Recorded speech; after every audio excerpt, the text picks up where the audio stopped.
the absolute pressure P in a fluid of density rho, I know this looks like a lowercase p, but this is the Greek letter rho, which we typically use for density, at a given depth h can be found with the above equation, where capital P, with the little subscript of this, I guess P sub 0, or maybe it's an O, but it looks like a 0. P sub 0 is atmospheric pressure, and G is gravitational acceleration.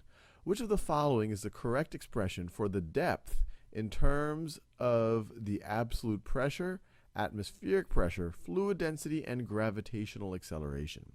So essentially what we want to do is we want to solve for depth. We want to solve for h. So let's see if we can do that.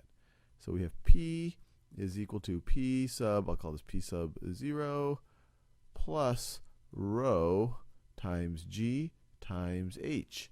Now to solve for h, I would at least want to isolate this term that contains h on the right-hand side. And so let me subtract P sub 0 from both sides.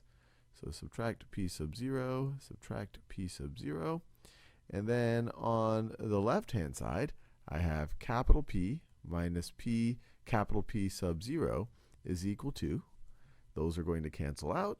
You're going to have rho times G times h. And now to solve for h, I can divide both sides by rho times g. So let's do that. Let's divide this side by rho times g, and let's divide this side by rho times g. Rho times g divided by rho times g is just going to be 1, and we get h is equal to this thing right over here. We could say h is equal to capital P minus capital P sub 0 over rho times g.